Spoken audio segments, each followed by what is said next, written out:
마태복음에는 예수님의 긴 설교를 강화라고 그랬죠. 강화.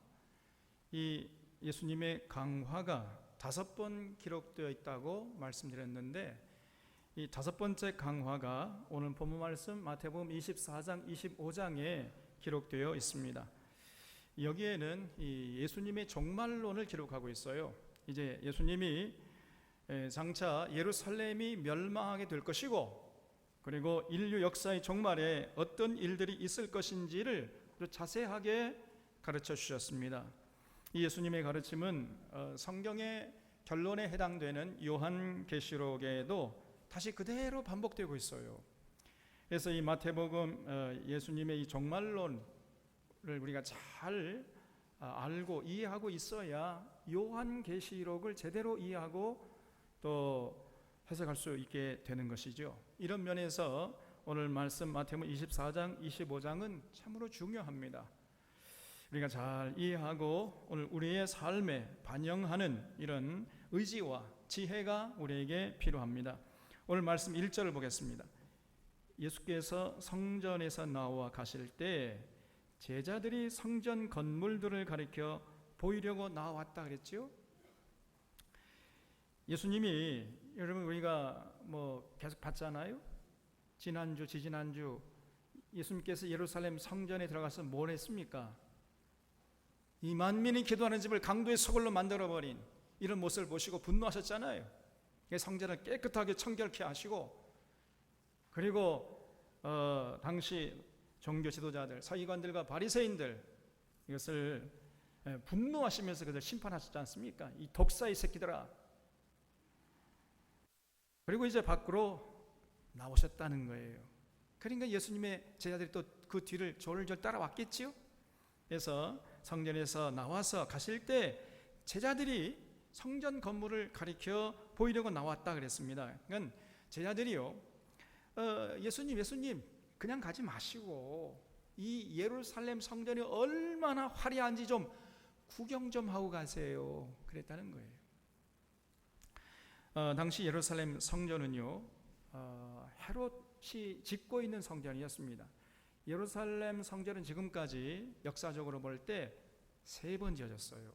제일 첫 번째 지어진 성전을 우리가 솔로몬 성전이라고 그러죠? 왜 그렇습니까? 솔로몬이 지었으니까. 그래서 제1성전은 솔로몬 성전. 2번째 지어진 것은 언제죠? 이스라엘 백성들이 바벨론 포로로 잡혀갔다가 70년 만에 돌아오지요. 그래서 귀한 그 공동체 사람들이 성전을 다시 한번 지었어요. 스룹바벨 성전이라고 합니다. 이걸 제2성전을 스룹바벨 성전하는데, 스룹바벨 당시에 총독이었죠. 이 사람이 중심이 되어서 지었다 해가지고 스룹바벨 성전이라고 그래요. 그러다가 이제 스룹바벨 성전도 무너지고, 예수님 당시에는 이 헤롯이라는 이 간사한 놈이 이제 그 유대인들에게 좀 잘 보이려고 유대인들의 그 표를 의식해가지고 성전을 짓고 있었어요. 이걸 헤롯 성전이라고 합니다. 그래서 이 헤롯 성전을 지은 지 이미 46년이 지났을 때예요, 이 예수님 당시. 그래서 이 헤롯 성전은 AD 63년경에 완공이 되었습니다. 그래서 이때의 기록을 보면은요, 이 헤롯 성전은 돌 하나의 무게가 400톤 정도 됐답니다. 돌 하나의 무게가. 조금 놀래주세요. 우리 찬양들은 이제 조금 통해요. 이제 돌 하나 무게가 400톤이라니까 이제 좀 통하네요. 그러니 그거를 지금 46년 동안이나 짓고 있었단 말이에요. 우리 이 성전은 얼마 만에 지었습니까? 네? 6개월 만에 뚝딱 지어버렸잖아요. 쟤네들은 46년 동안 지금 짓고 있단 말이에요. 그러니 그 건물의 위용이 얼마나 대단하고 화려했겠느냐 그 말이에요. 그래서 그 성전의 웅장한 겉모습을 예수님 좀 보십시오, 이렇게 예수님에게 주지시키려고 했다는 거예요. 그게 예수님께서 그런 제자들의 모습을 보시고 이제 말씀하셨습니다. 22절에 대답하여 이르시되 너희가 이 모든 것을 보지 못하느냐? 내가 진실로 너희에게 이르노니 돌 하나도 돌 위에 남지 않고 다 무너뜨려지리라 그랬어요. 그러니까 성전 규모에 그냥 놀래가지고 입을 쩍 벌리고 바라보고 있는 지하들을 향해서 아니 그것들은 이제 좀 있으면 무너질 거야. 그 무너질 걸 보고 뭐 그렇게 놀래기는 이런 얘기죠. 그 예수님의 말씀대로 헤롯 성전은요 약 33년 후에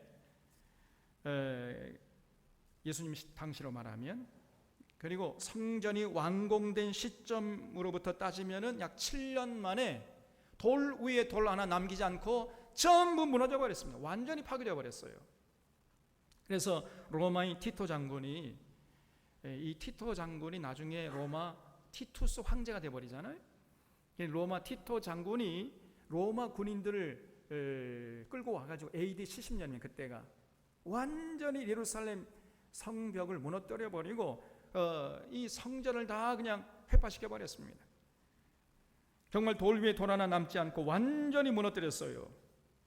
그 성전이 있는 예루살렘 성벽 있잖아요. 그 성벽 중에서 딱 서쪽 벽 하나만 남겨뒀는데 그것이 소위 지금의 통곡의 벽이 된 거예요. 지금도 예루살렘 가면 남아 있습니다. 통곡이. 예루살렘 사람들은 그 유대인들은요 지금도 그 통곡의 벽 그 안을 못 들어가요. 왜 못 들어가겠습니까? 그 통곡의 벽 안에 과연 어디에 성전이 지어졌는지를 모르는 거예요.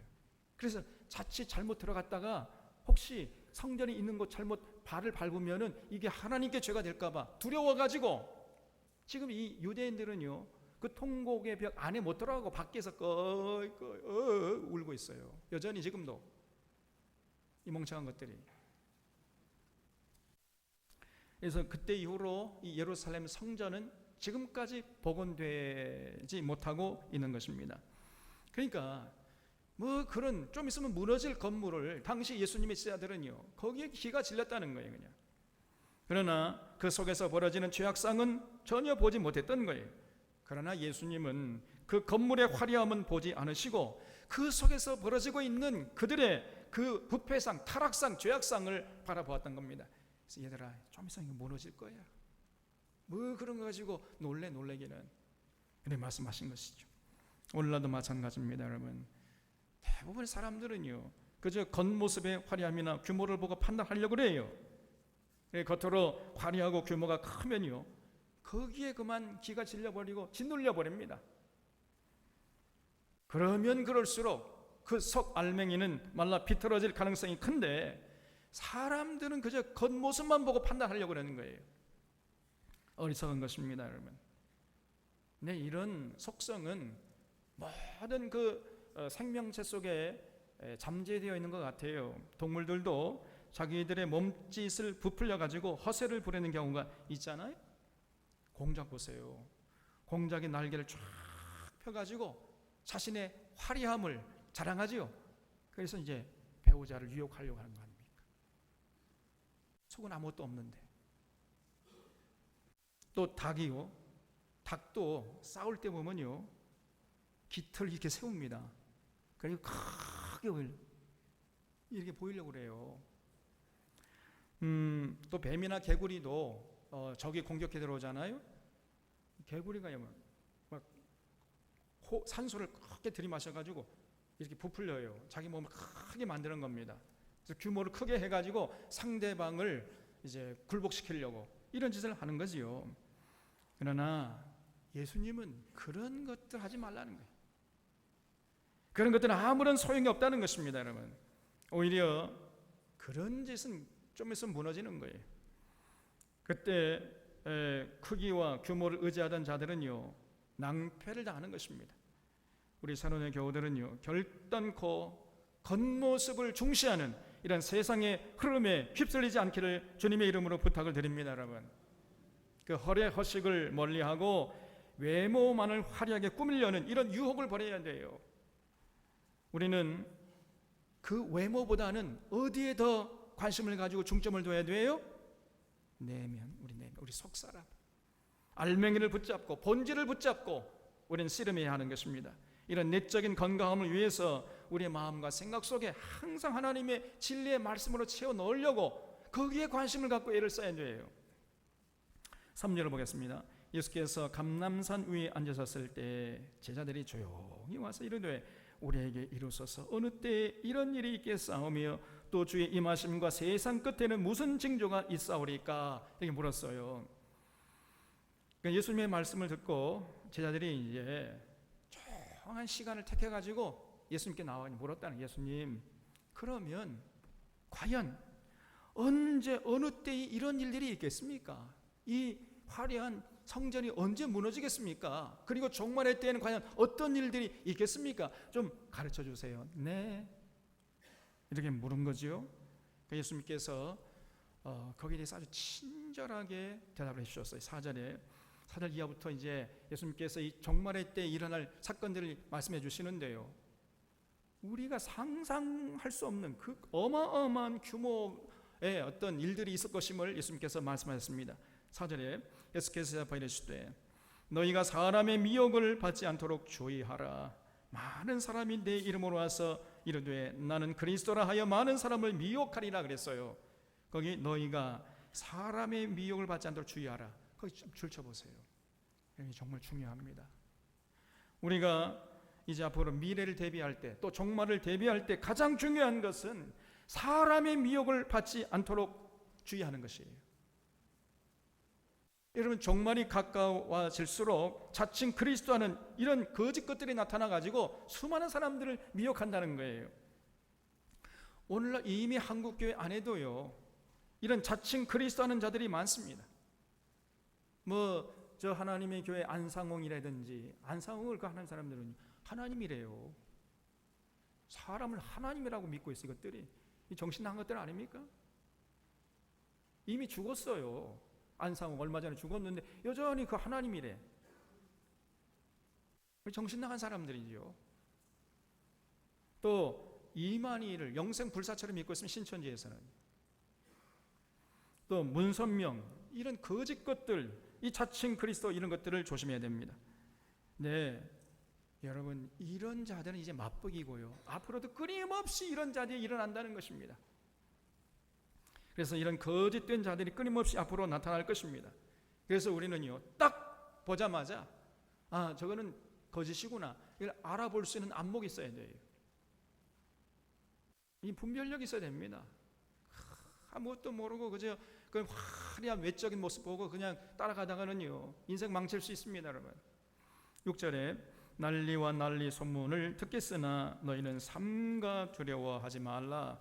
이런 일이 있어야 하되 아직 끝은 아니니라. 민족이 민족을, 나라가 나라를 대적하여 일어나겠고 곳곳에 기근과 지진이 있으리니 그랬죠. 지금도 지구 곳곳에서 이런 끔찍한 일들이 일어나고 있지 않습니까? 한쪽에서는 홍수가 나는데 한쪽에서는 가뭄이 일고 있어요. 한쪽에서는 폭염이 기승을 부리고 있는데 한쪽에서는 한파가 몰려옵니다, 여러분. 곳곳에 전쟁이 터지고 있고 지진이 나고 굶주림이 만연해 있잖아요. 여러분, 지금 우리도 굉장히 나라적으로 볼 때 위기입니다, 위기. 어떤 면에서는 위기는 위험과 기회의 준말이에요. 위험하지만은 오히려 그것이 기회가 될 수 있다, 그 말이에요. 저 일본 아베 정권이 마침내 경제 침략을 자행했잖아요. 정말 이게 침략입니다, 여러분. 근데 우리가 서운한 것은 일본은 일본이니까 저 사람들 그 아베 정권이 노리는 것은요, 과거로의 회귀입니다. 100년 전으로 돌아가자는 거예요. 그래서 이 군국주의의 망상을 아직도 저 아베가 갖고 있는 것입니다. 여러분, 일본은 이제 끝났습니다. 일본의 국군은 이제 끝났어요. 그러니까 이제 마지막 발악을 하는 것이죠. 참 불쌍한 민족입니다. 그리고 일본의 그 아베 정권을 어떻게 견제할 수 있는 그런 어떤 브레이크가 하나도 없어요. 완전히 폭주하는 기관차입니다. 브레이크 없는. 그래서 이제 끝끝내 저 사람들은 이제 군국주의로 회귀하다가 결국은 전쟁을 도발하다가 이제 망할 것입니다.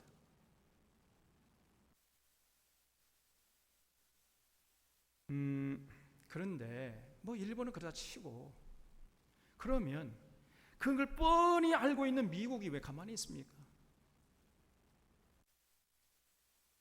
미국 관리들의 얘기 들어보면요, 양비론. 일본도 잘못하지만 한국도 잘못하고 있다. 우리가 잘못한 게 있습니까, 여러분? 우리는 피해자죠.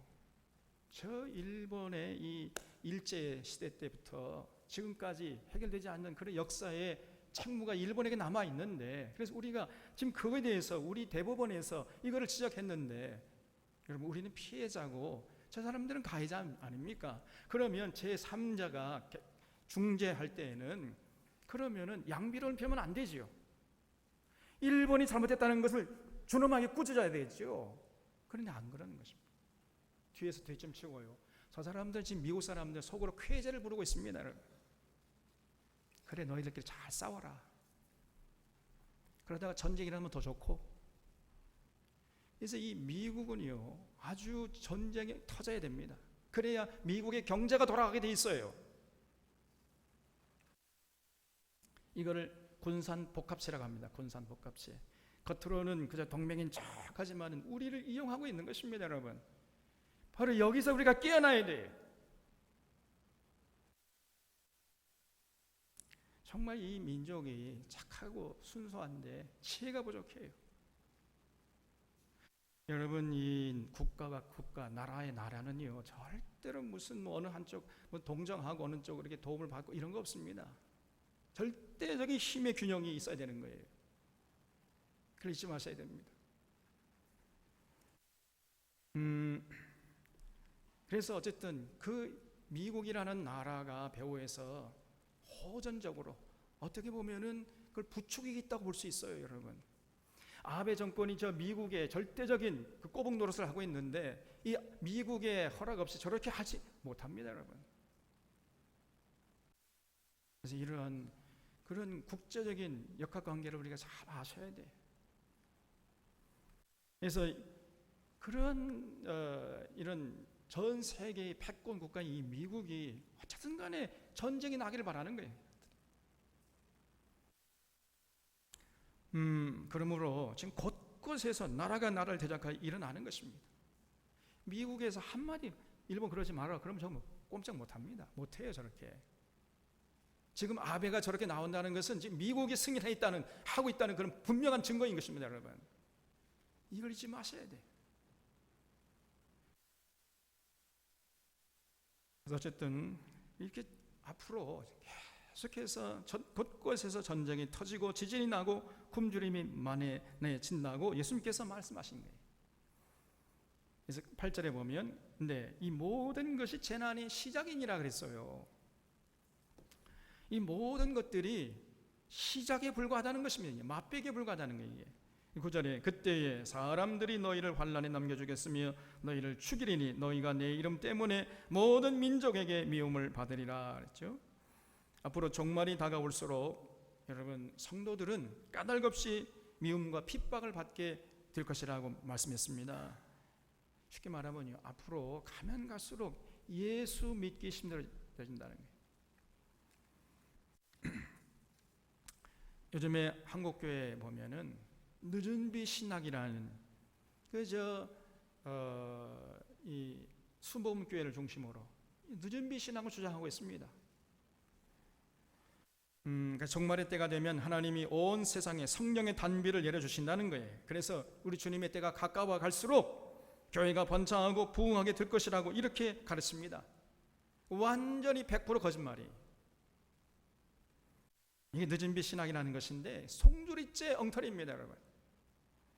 아닙니다, 여러분. 종말이 다가갈수록 교회가 부흥되고 성령이 폭발적으로 역사하고 그런 것이 아니고 교회는요 다 졸며 자는 거예요.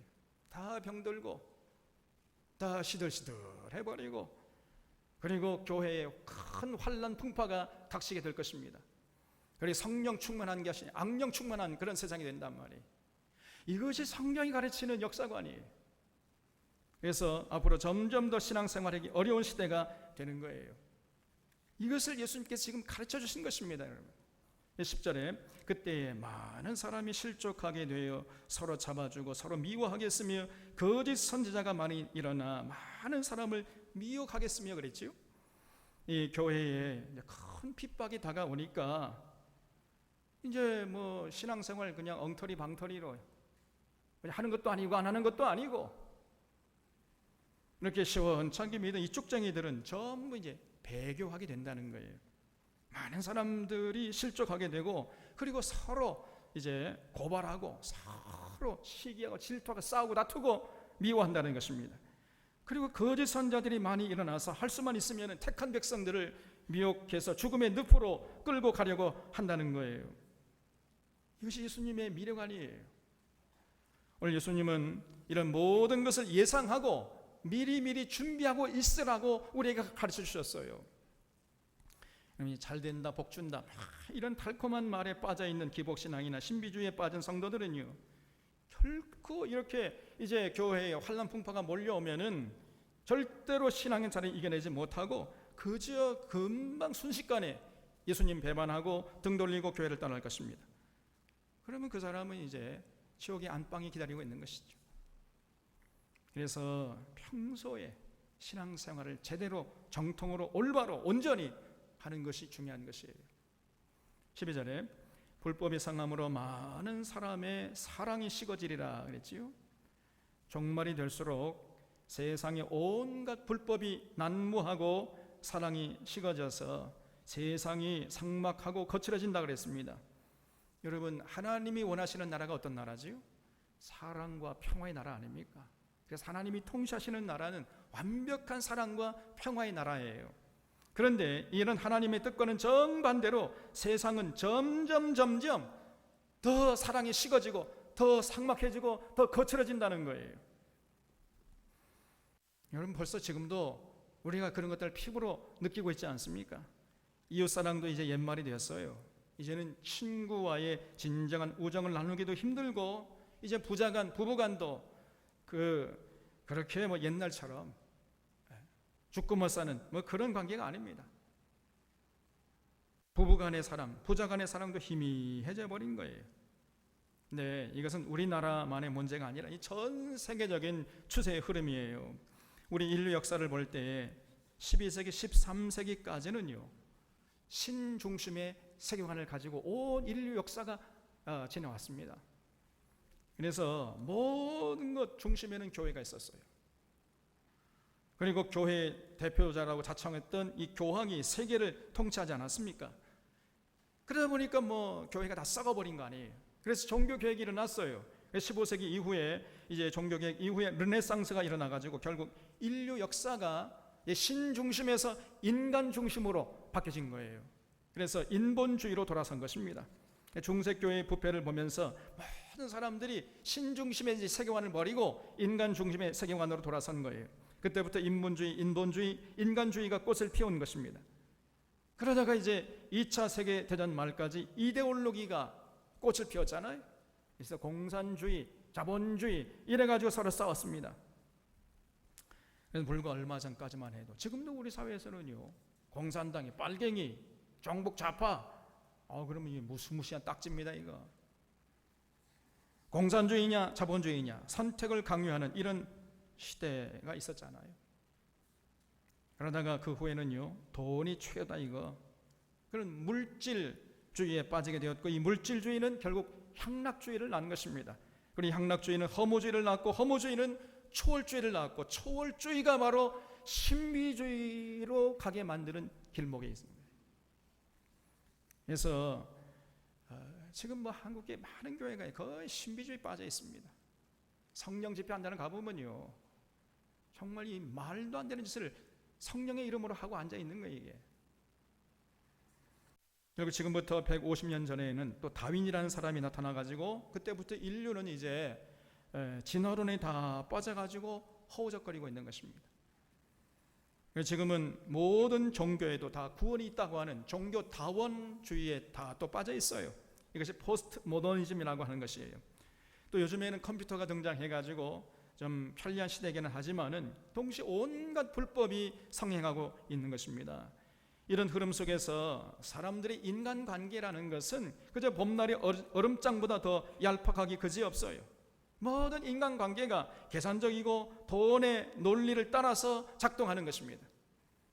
자기에게 조금이라도 금전적인 손해가 나면요, 금방 안색이 변해버리는 거예요. 금방 그 인간관계가 깨져버립니다. 이것이 현대인의 인간관계예요. 신앙과 인격이 중심되는 것이 아니고 물질과 돈이 인간관계의 중심이 되는 이런 상황에 머물러 있는 것입니다. 점점 그런 세상이 더 되어간다는 것이죠. 앞으로 13절에 그러나 끝까지 견디는 자는 구원을 얻으리라. 이 천국 복음이 모든 민족에 증거되기 위하여 온 세상에 전파되리니 그제야 끝이 오리라. 그러므로 너희가 다 선지자 다니엘이 말한 바 멸망에 가증한 것이 거룩한 곳에 산 것을 보거든 그때 유대에 있는 자들은 산으로 도망할지어다 그랬어요. 거기 멸망에 가증한 것이 거룩한 곳에 산 것을 보거든, 거기 줄쳐보세요. 이 멸망에 가증한 것이 무엇이겠습니까? 예수님의 말씀을 우리가 한 글자라도 소리하면 안 되겠지요? 과연 멸망에 가증한 것이 뭐예요? 성전 안에 멸망에 가증한 것이 떡 선다는 거예요. 그게 뭐겠습니까? 이방 신상이 성전 안에 떡 들어서는 것이에요. 그래서 적그리스도가 예수님 자리를 떡 차지하고 앉아 있어가지고 하나님 노릇하는 것입니다. 이제 장차 그렇게 될 것이라는 거예요. 거기 보거든이라는 말이 있는데 이 보거든이라는 말은요, 단 일회적인 사건을 말하는 것이 아니고 반복적인 사건을 말하는 거예요. 그러니까 이 멸망에 가증한 것이 거룩한 곳에 선 것을 볼 때마다 이런 뜻입니다. 정확하게 번역을 하면은 보거든이라는 건 볼 때마다 그런 뜻이에요. 지금 이것은 다니엘 선지자가 예언한 것인데 이것을 지금 예수님이 인용하고 계세요. 그런데 이 다니엘의 예언이 이스라엘 역사 속에서 종종 일어났던 것입니다. 과거 솔로몬 성전이 무너졌잖아요. 우리가 잘 구약 성경 통해 알아봤잖아요. 바벨론 느부갓네살이 그 바벨론 군대를 몰고 3번씩 쳐들어왔지 않습니까? 그래서 솔로몬 성전을 그냥 완전히 군합발로 짓밟아 버렸어요. 그리고 그 후에 이제 스룹바벨 성전도 주변의 이방 족속들에 의해서 짓밟힌 적이 있었습니다. 특히 BC 198년, 그러니까 지금부터 예수님 탄생하기 전에 198년 전이니까 한 2200년 전에, 지금으로부터 상당히 오래전이죠. 예수님 탄생하기 약 200년 전에 안티오쿠스 에피파네스 4세라는 이런 천하의 악독한 사람이 스룹바벨 성전에 들어가 가지고요, 그 군합발로 그냥 성전을 짓밟아버리고 유대인들이 가장 싫어하고 증오하는 돼지 피를 그냥 성전에 뿌려버렸습니다. 그러면서 그 하나님을 조롱하고 이스라엘 백성들을 능욕했어요. 그런 사건이 있었습니다. 지금부터 2200년 전에. 그리고 그 안티오쿠스 에피파네스 4세라는 이 사람이 헬라 신상들을 성전 안에 세워놓고 그 앞에 절을 하라고 이렇게 강요했던 것이에요. 또 그러다가 AD 70년에 아까 말씀드린 것처럼 로마의 티토 장군이 쳐들어와 가지고 성전을 짓밟아 버린 것입니다. 그때마다 이 거짓 선자들이 외치기를 이 예루살렘 성전은 거룩한 곳이기 때문에 절대로 멸망에 가증한 것이 서지 못한다, 이렇게 거짓말로 외치댔어요. 이 성전은 하나님이 지키시고 보호하시기 때문에 절대로 여러분 안전합니다, 이러면서 안심을 시켰습니다. 그러나 천만의 말씀 만만해? 만만해? 콩떡이에요. 그 성전에도요, 얼마든지 그 멸망에 가증한 것들이 들어선다는 것을 이스라엘 역사가 증명해주고 있습니다. 그래서 이스라엘 백성들이 하나님과 맺은 언약을 제대로 지키지 않을 때, 다시 말해서 신앙생활 제대로 하지 않고 모든 동시대 사람들이 다 하나님 외면하고 하나님과 맺은 언약을 지키지 않았을 때, 그러면요 하나님께서 그 솔로몬 성전에서 떠나버렸어요. 하나님의 영광이 떠나버립니다. 그러면은 이제 멸망에 가증한 것이 그 거룩한 성전에 들어와 서게 되는 거예요. 그런 적이 한두 번이 아니었습니다. 그러니까 만약에 그런 때가 되면은 그럴 때마다 너희들은 뒤도 돌아보지 말고 도망쳐라. 살고 싶은 사람은 도망쳐라. 예수님께서 이렇게 말씀하셨어요. 여러분, 오늘날도 지금 우리 한국교회를 돌아보면 교회 안에, 성전 안에 금송아지가 딱 예수님 자리에 찾아가지고 앉아 있잖아요. 그런 교회들이 많습니다. 또 어느 교회 가보면요, 예수님 자리에 어느 목회자가 딱 앉아 있어요. 그래서 예수님 행사를 합니다. 멸망에 가증한 것들이에요. 그런 것들을 볼 때는 조금도 지체하지 말고 주저하지 말고 도망치라는 거예요. 살고 싶으면 도망쳐라. 도망쳐야 됩니다, 여러분. 성전에서 도망쳐야 돼요. 17절에 보면은 지붕 위에 있는 자는 집안에 있는 물건을 가지러 내려가지 말라 그랬어요. 집안에 있는 물건 그거 가지러 가다가 죽을 수 있습니다. 그냥 그러고 놔두고 냅다 도망치라는 거예요. 그냥 밭에 있는 자는 겉옷을 가지러 뒤로 돌이키지 말지어다. 그날에는 아이 벤 자들과 젖 먹이는 자들에게 화가 있으리로다. 너희의 도망하는 일이 겨울에나 안식일에 되지 않도록 기도하라. 이는 그때에 큰 환란이 있겠습니다. 창세로부터 지금까지 이런 환란이 없었고 후에도 없으리라 그랬죠. 지금 이 예수님의 말씀은 예루살렘 성의 멸망에 대한 말씀이면서 동시에 인류 종말의 때에 대한 말씀이기도 합니다.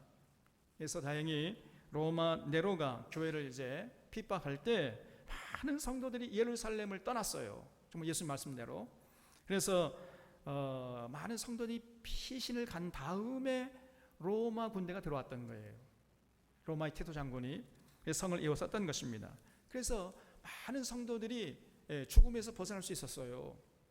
근데 아까 말씀드린 대로 AD 70년에 로마 군대가 쳐들어올 때 예루살렘 성 안에는요, 유월절을 지키기 위해서 그 유대교를 믿는 유대인들이 그 전 세계에서 다 몰려들었었단 말이죠. 그래서 당시 성 안에는요 120만 명 정도가 있었다고 합니다. 120만 명 정도. 그리고 다시 말씀드립니다. 그 120만 명이 6년 정도 먹고도 남을 만한 충분한 양식이 있었다는 거예요.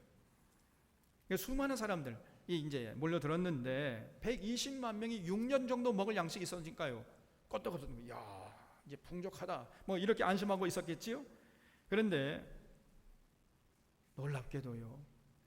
그 제스칼라 요한이라는 사람이 있었는데 이 사람이 120만 명이 6년 동안 먹을 수 있는 양식을 쌓아놓은 창고에 불을 질러버렸어요. 창고 다 물이 타버렸습니다, 여러분. 그래서 수많은 사람들이 이제 로마 군대가 성을 에워싸니까 밖으로 나가지 못하고 성 안에서 굶어 죽었다 그 말이에요. 참으로 눈뜨고 볼 수 없는 처참한 광경이었습니다. 그 당시 예루살렘의 멸망을 목격하고 기록한 이 요세푸스라는 사람이 있었는데 그 처참한 광경을 보고 눈물을 흘리면서 기록해 놨는데 그 기록에 따르면은 약 110만 정도가 성 안에서 굶어 죽었다 그래요. 110만 명. 110만 명. 그리고 9만 7천여 명 정도가 로마 군대에게 포로로 잡혀가서 로마로 끌려갔다고 기록하고 있습니다. 그래서 그 로마로 끌려간 유대의 포로들이 이제 로마로 가가지고 그 노동력을 제공해서 지은 원형 경기장이 지금도 남아있지요. 그 원형 경기장이 뭐예요? 콜로세움이라는 겁니다. 지금도 가면은 지금 반은 다 무너졌지만 반은 남아있어요. 그리고 자기들이 지은 그 원형 경기장에서 유대인들이 검투사에 칼아 맞아 죽고 사자밥이 되어서 죽고 그리고 불에 타 죽고 굶어 죽고 이런 끔찍한 짓을 당했던 것입니다. 예수님 오시기 200여 년 전부터 AD 300년까지 이 예루살렘 사람들이 당한 환난은 정말 끔찍한 것이었어요. 여러분, 이러한 고난과 핍박이 앞으로도 주님 다시 오시기 전에 그런 일들이 있을 것이라는 거예요. 여러분 각오하셔야 돼요.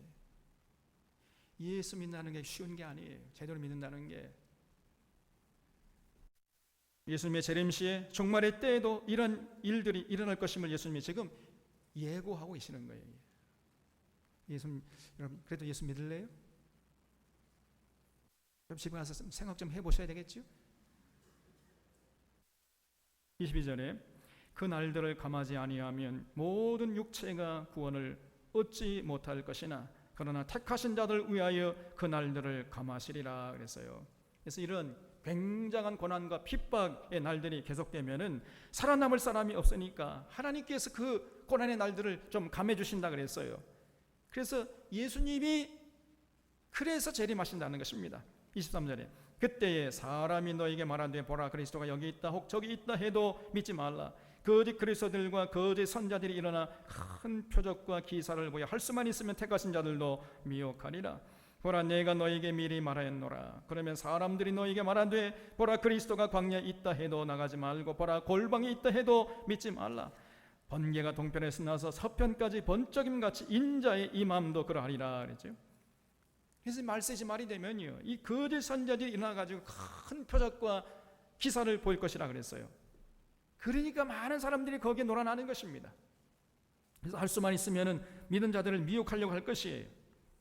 그런 상황에서 예수님이 이제 다시 오시는데 다시 오실 때는 온 세상 사람들이 다 알 수 있도록 공개적으로 오신다 그랬어요. 아 지금 예수님이 오시는구나. 믿는 자나 믿지 않는 자나 지금 예수님이 오신다는 것을 다 알 수 있도록 공개적으로 오신다 그랬어요. 여러분 번개가 동편에서 나서 서편의 번쩍임 같이 인자 임함도 그러하니 그랬죠. 거기 줄쳐보세요. 번개가 동편에서 딱 치면 동시에 서편까지 동시에 번쩍 그래버리죠. 그럼 밑에 있는 사람들이 지금 번개가 치고 있다 하는 걸 알 수 있습니까 없습니까? 믿는 자만 알아요? 믿지 않은 자도 다 알잖아요. 예수님께서 두 번째 오실 때는 그렇게 오신다는 거예요. 공개적으로. 첫 번째 오실 때는요 구세주로 오셨잖아요. 구세주로 오실 때는 알만한 사람은 알게 모를 만한 사람은 모르게 이렇게 은밀하게 오셨어요. 그러나 두 번째 심판주로 오실 때는 그렇게 오지 않는다는 것입니다. 공개적으로 믿는 자나 믿지 않는 자나 다 알 수 있도록 지금 예수님이 재림하고 계시는구나 다 알 수 있도록 오신다는 거예요. 그렇기 때문에 나는 모르고 있는데 어떤 사람이 와가지고 야 지금 재림주가 오셨어 우리 주님이 재림하셨어 이 사람이 재림주야 그럼 100% 그건 뭐예요? 나는 모르고 있는데 어떤 사람만 알고 있다면 그 사람이 지목한 그 그리스도라는 사람은 어떤 사람이? 100% 가짜입니다. 진짜라면요 너도 알지만 나도 알아야 돼. 그도 알아야 되고 그것들도 모두가 지금 주님이 재림하신다는 걸 알 수 있도록 오신다는 거예요. 그래서 아무리 큰 이적과 표적을 보여주고 능력을 행한다 할지라도 그 사람은 가짜입니다. 거짓말이에요. 그래서 믿지 말고 따라가지 말고 오히려 어떻게 하라고요? 그 사람에게서 빨리 도망쳐야 돼. 살고 싶으면. 29절 보겠습니다. 그날 환난 후에 즉시 해가 어두워지며 달이 빛을 내지 아니하며 별들이 하늘에서 떨어지며 하늘의 권능들이 흔들리리라 그랬어요. 너 종말의 징조 중에 하나가 뭐냐면 우주의 격변이 일어나는 것입니다. 해가 빛을 잃어버려요. 그리고 달이 빛을 내지 않습니다. 그리고 하늘에서 별들이 떨어진다 그랬어요. 여러분 하늘에서 별들이 떨어지면 어떻게 되겠어요? 그 요한계시록 6장에서도 똑같이 기록하고 있는데 그때 별들이요 몇 개 떨어지느냐 셀 수 없이 떨어진다 그랬어요. 이 전라도 말로 허벌나게 떨어져 버려 그냥. 경상도 말은 억수로 떨어진대. 여러분 하늘에서 별이 떨어져 봐요. 어떻게 되겠습니까? 그것도 한두 개가 아니고 셀 수가 없는 많은 별들이 하늘에서 떨어지면 어떻게 되죠? 지금 그 요한계시록 6장에 보면 산과 섬이 제자리에서 다 떠내려간다 그랬어요. 산이 흘러내려가 버려 그냥. 너무너무 대우주적인 격변이 일어나는 것입니다. 이건 2011년 3월 11일 날이죠. 그때 일본의 저 동북부의 후쿠시마에서 큰 쓰나미가 몰려와가지고 일본이 자랑하는 핵발전소 4기가 터졌잖아요. 지금도 여러분 그 어떻게 통제할 수 없습니다. 저 아베가 완벽한 통제 아래 있다. 거짓말입니다. 그래서 여러분, 일본은 지금 전 국토의 70%가 방사능에 오염돼 있어요. 전문가 하는 얘기입니다. 이거는 전문가 얘기를 들어줘야죠. 여러분, 절대로 일본에 여행 가시면 안 돼. 일본에 여행 가는 것은 어리석은 거예요. 이거는 뭐 무슨 불매운동을 떠나서 여러분 자신을 위해서 일본에 가면 안 돼요. 일본에서 나오는 일본 그 음식물들, 일본 수산물, 식품들, 일본 제품은 어쨌든 간에 해롭습니다. 방사능에 오염된 것들이에요. 그래서 일본의 국어는 꺾였다 이제. 그러니까 저 사람들이 그렇게 미래의 이제 불확실성 때문에 저렇게 지금 엉뚱한 짓을 하는 것입니다. 그래서 정말 일본은 가지 말고 사지 말아야 돼. 여러분 자신을 위해서. 자, 그러면 왜 그렇게 핵발전소가 터졌지요? 그 원인이 뭡니까? 뭐 때문에 그랬지요? 쓰나미 때문에 그랬어요? 물론 직접적으로 쓰나미인데, 쓰나미가 왜 몰려왔습니까? 지진이 난 거예요. 지진이 태평양. 그래서 그 후쿠시마에서 동쪽으로 약 180km 떨어진 태평양 바다 한가운데에 9.0 진도 9.0이라는 지진이 잠깐 난 거예요. 하나님이 그냥 훌렁 한번 그냥 그 태평양을 흔들어 버리니까 그것이 이렇게 연속적으로 파도가 몰려와 가지고 후쿠시마 그 해변에 큰 파도, 이걸 쓰나미라 그러잖아요. 몰려와 가지고 그 일본이 자랑하는 핵발전소 4개를 덮쳐버렸습니다. 그래서 핵발전소가 터져버렸잖아요. 이렇게 조그만한 지진이 나도 지금 아수자랑이 되어버리는데, 하늘에서 별이 그것도 셀 수 없이 떨어져 봐요. 그 태평양 바다에 떨어져 봐요. 어떻게 되겠습니까? 상상도 안 되지요. 지진 조금 나가지고 이렇게 흔들어 버려도 이렇게 되는데, 하늘에서 셀 수 없이 이게 장차 별이 떨어질 텐데, 그럼 어떻게 되겠느냐 그 말입니다, 여러분. 지금 현대 과학 문명에 자랑하는 온갖 과학 문명들, 그 바벨탑이 다 무너질 것입니다. 그래서 너무 현대 과학 문명 그거 가지고 교만하면 안 돼요. 30절에 그때에 인자의 징조가 하늘에서 보이겠고 그때에 땅의 모든 족속들이 통곡하며 그들이 인자가 구름을 타고 능력과 큰 영광으로 오는 것을 보리라 그랬어요. 이렇게 천재지변이 일어나서 수많은 사람들이 죽게 되고 하늘의 태양이 빛을 잃고 달이 핏빛으로 변해버리고 하늘에서 별들이 셀 수 없이 떨어지면서 모든 현대 과학 문명에 파괴되면 사람들이 너무나 두려워하지 않겠습니까? 그리고 온갖 사람들이 뭐 불에 타 죽고 물에 빠져 죽고 굶어 죽고 이제 그럴 텐데, 그러면 뭐 온 지구상에 통곡이 가득하겠지요. 그런 상태에서 우리 주님이 오신다는 거예요. 31절 보겠습니다. 그가 큰 나팔 소리와 함께 천사들을 보내리니 그들이 그의 택하신 자들을 하늘 이 끝에서 저 끝까지 사방에서 모으리라 그랬지요. 그러니까 시한부 종말론 자들처럼 재림하시는 주님을 맞이한다고 한 곳에 모여 있을 필요가 없다는 거예요. 여러분, 우리는 그저 묵묵히 하나님께서 살아한 그곳에서 하나님 주신 그 사명, 하나님이 줄로 지은 구역에서 최선을 다해서 정직하게 성실하게 충성스럽게 우리 할 일을 감당하고 있으면은 하나님께서 이제 주님 재림하실 때 천사들을 보내가지고 하나님의 택한 자들은 저 하늘 이 끝에서 저 끝까지 전부 다 불러 모아주신다는 거예요. 그러니까 여러분 안심하셔도 됩니다. 32절에 무화과 나무의 비유를 배우라. 그 가지가 연하여지고 잎사귀를 내면 여름이 가까운 줄을 아나니 이와 같이 너희도 이 모든 일을 보거든 인자가 가까이 그 문 앞에 이른 줄 알라 그랬어요. 여러분, 나뭇잎이 이제 파릇파릇 돋아 나가지고 찢어지면은 여름이 가까워지는 것을 알 수 있잖아요. 그런 것처럼 해가 빛을 잃고 하늘에서 별이 땅에 떨어진 걸 보면은요, 그때 정말 이제 주님이 문 앞에 가까이 온 줄 알라는 거예요. 그래서 이렇게 시대의 징조를 보면 어느 정도 주님이 이제 다시 오실 때가 가까이 왔다는 것을 알 수 있다는 것입니다.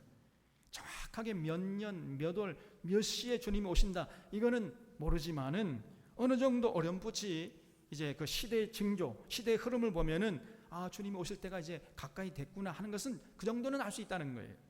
34절에 내가 진실로 너에게 말하노니 이 세대가 지나기 전에 이 일이 일어나리, 다 일어나리라 그랬지요.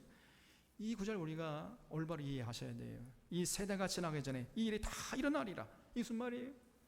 여기서 이 세대라는 말을 잘 이해해야 되는데, 이 세대는 예수님께서 아까 이제 종말의 때에 이런 일이 있을 것이다 하는 그 말씀이 다 일어나는 세대를 말하는 거예요.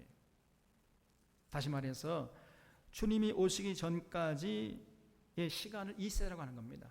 그러니까 주님이 오시기 전까지 예수님께서 예언하신 이 모든 말씀들이 다 이루어진다는 거예요. 이런 주님께서 이제 종말의 때 일어날 사건들 다 말씀했잖아요. 이런 말씀이 다 이루어진 다음에 주님 오신다, 이런 뜻이에요. 이 시대가 지나가기 전에 다 이루리라, 일어나리라. 이게 무슨 뜻이 이해가 되셨습니까? 이해가 안 되면 다시 설명해야 되는데, 나중에 잘 이해가 안 되면 개인적으로 와서 물어보세요.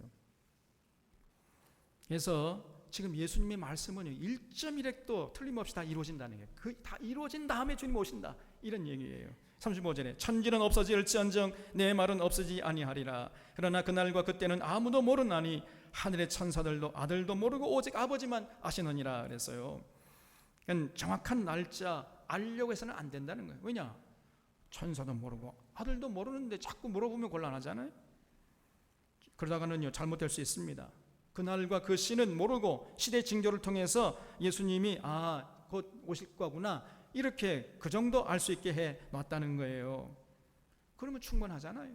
더 이상 뭐 알 필요 없잖아요. 자꾸 몇 년, 몇 월, 몇 시에 오실 거냐, 이거 알려고 하다가는요 실족하게 되는 것입니다. 수많은 사람들이 그 시한부 종말론자들의 말에 휘둘렸잖아요. 37절에 노아의 때와 같이 인자의 맘도 그러하리라. 홍수 전에 노아가 방주에 들어가던 날까지 사람들이 먹고 마시고 장가들고 시집가고 있으면서 홍수가 나서 그들을 다 멸하기까지 깨닫지 못하였으니 인자의 임함도 이와 같으리라. 그때 두 사람이 밭에 있으며 한 사람은 데려가고 한 사람은 버려둠을 당할 것이요 두 여자가 맷돌질을 하고 있음에 한 사람은 데려가고 한 사람은 버려둠을 당할 것이니라. 그러므로 깨어있으라. 어느 날에 너희 주가 임할런지 너희가 알지 못함이니라 그랬어요. 우리가 잘 아시다시피 노아는요 사람들이 흥청망청 살아갈 때 하나님의 심판의 때를 바라보고 최선을 다해서 그 하나님의 때를 준비한 사람이에요. 그래가지고 수많은 사람들이 갑자기 홍수가 나가 다 떠내려갈 때 노아는 대비를 했잖아요. 노아가 방주를 다 준비해가지고 그 홍수에 떠나지 않고 노아의 식솔들은 다 살아났지 않습니까? 그런 것처럼 종말의 때도 그렇게 될 것이라는 것입니다. 그렇기 때문에 예수님께서 결론적으로 깨어있으라, 깨어있으라. 오늘 갑자기 생각하지 못한 때에 주님께서 오신다는 겁니다. 주님이 재림하셔서 준비한 자들은 데려감을 당할 것이고 준비하지 않은 자들은 버려둠을 당할 것이라 그랬어요. 버려둠을 당한 자는 이제 슬피 울며 이를 갈게 될 것입니다. 그때 땅을 치고 후회도 이제는 어떻게 할 수가 없으면 때는 너무 늦었어요. 이제. 43절에 너희도 하는 말이 만일 집주인이 도적의 어느 시각에 올 줄을 알았더라면 깨어있어 그 집을 뚫지 못하게 하였으리라. 이러므로 너희도 준비하고 있으라. 생각하지 않은 때에 인자가 오리라 그랬죠. 예수님의 말씀입니다. 틀림없겠죠. 그러니까 하루하루 최선을 다해서 우리가 제대로 된 신앙생활을 해야 되는 거예요.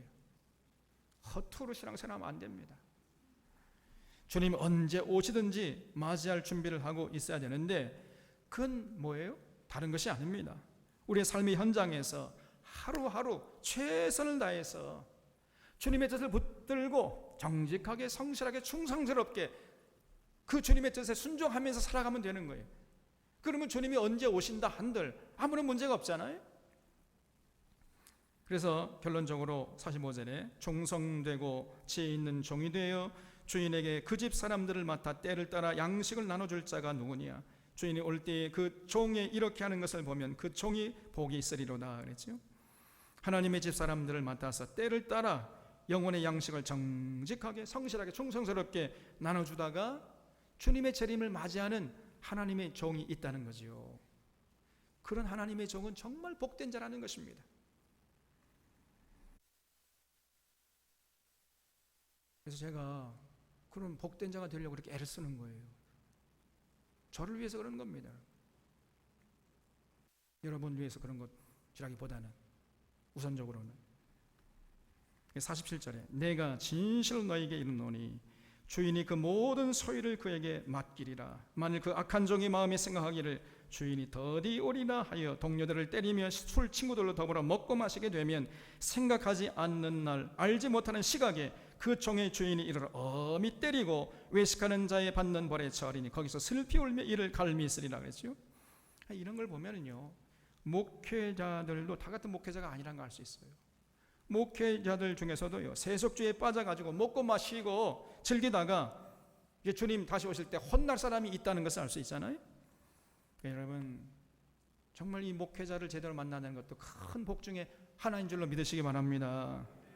지도자를 잘 만나야 돼. 이 위기의 순간에는요.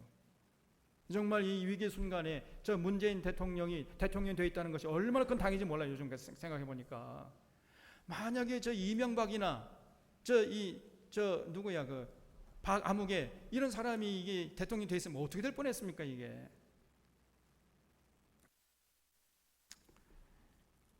오늘날 많은 교회들이 기복신앙 신비주의에 빠져 있습니다. 목회자들이 자꾸만 한쪽으로 그런 잘못된 쪽으로 끌고 가는 거예요. 요즘에 성령 집회 한다는 데 한번 가보면요 기가 찹니다. 기가 차 코가 막혀서 말이 안 나와요. 하늘에서 금가루가 떨어진대요 여러분. 하늘에서 금가루 떨어진답니다. 진짜 떨어진대요. 가보고 싶어요 안 가보고 싶어요? 대답이 지금 시원찮잖아요. 아말감 이빨이 금이빨로 변한답니다. 가보고 싶죠? 소영아,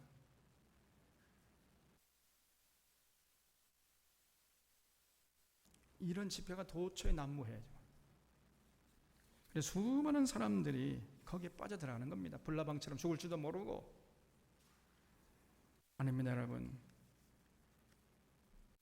그런 집에 갈 게 아니라 도망쳐야 된다 그랬지요? 살고 싶으면 도망쳐야 됩니다. 마지막 때가 될수록 그런 거짓것들을 도망쳐서 진실로 영혼의 양식을 잘 준비해서 먹이는, 다시 말해 성경을 온전히 전하는, 더하지도 말고 빼지도 말고 왜곡하지도 말고 있는 그대로 잘 이해되도록 가르치고 전하는 목회자를 찾아가서 그 말씀을 통해서 진리를 깨닫고 진리로 무장해 진리 따라 사는 데 혼신의 힘을 다해 주시기를 주님의 이름으로 부탁을 드립니다 여러분. 이것만이 우리가 살 길이에요. 그러면 그 사람은 주님의 재림을 충분하게 넉넉히 준비하는 자가 되는 것입니다. 그래서 우리가 주님 다시 오실 때까지 진리를 사수하는 교회와 교인이 되어야 하는 거예요. 왜냐하면요 이번이 마지막 기회이기 때문입니다. 예수님마저도 그저 세격거리로 찰나시킨 지 잘된다 복준다 이런 달콤한 말만 들어야 하고 세속주의 번영신학 기복신학 신비주의에 빠져 있는 자들은 이제는 다시는 교회가 없습니다. 하나님의 무서운 심판 앞에 직면하게 될 것입니다. 우리 주님이 다시 오시는 날 땅을 치고 후회하게 될 것이에요. 그러므로 우리는 스스로 하나님의 마음을 헤아리고 하나님의 뜻대로 살겠다는 굳은 결심을 해야 돼요. 하나님은 우리를 인격적으로 창조했기 때문에 절대로 강조로 우격다짐으로 이렇게 하라 저렇게 하라 하지 않습니다. 우리가 스스로 우리의 지성과 감성을 다 동원해가지고 스스로 우리가 인격적으로 결단할 때까지 우리 하나님은 기다리시는 거예요. 그래서 어떤 분은요 자꾸만 자기가 생각하고 판단해서 결정할 일들도 하나님께 자꾸 밀어버려요. 기도할 때에도 주님을 따르고 싶습니다. 도와주십시오. 이렇게 기도해. 주님을 따르고 싶으면 주님을 따르면 될 거 아니에요. 주님을 따르겠습니다. 도와주십시오. 이렇게 기도하는 게 아니고 주님을 따르고 싶으니까 도와주세요. 어쩌라는 얘기예요 그러면. 주님 이제부터 제가 주님을 따르겠습니다. 잘 따를 수 있도록 도와주시옵소서. 이렇게 자기 의지를 가지고 결단하고 기도해야 되는데 그렇게 기도하지는 않는 거예요. 어떤 분은 기도하기를 주님을 믿고 싶습니다. 주님 믿게 해주세요 그래요. 참. 그때마다 우리 하나님이요 기가 막히는 겁니다. 예. 네가 생각하고 네가 판단하고 네가 결정하고 네가 선택해. 네가 생각해 와가지고 믿고 싶으면 믿겠다고 그래야지. 믿고 싶으니까 도와주세요. 제가 주님을 믿겠습니다. 끝까지 주님을 믿고 따를 수 있도록 도와주십시오. 이렇게 자기 의지를 가지고 결단하고 기도해야 되는데 주님 믿고 싶습니다. 그럼 우리 하나님이요 기가 차는 거예요. 야 이것은 네가 결단해. 네가. 우리 사랑하는 샤론의 교우들은 이 종말에 대한 예수님의 가르침을 마음판에 새기고 이 말세지 말의 많은 유혹과 위협을 잘 이겨낼 수 있기를 바랍니다. 오직 주님 사랑하고 또 철저히 주님의 가르침에 순종하는 삶을 살겠다고 하나님 앞에서 굳게 결단하시기를 바랍니다. 그래서 주님 다시 오실 때까지 하루하루 천국을 맛보고 누리다가 다시 오시는 주님을 기쁨으로 맞이하는 교우들이 다 되시기를 주님의 이름으로 부탁을 드립니다. 하겠습니다.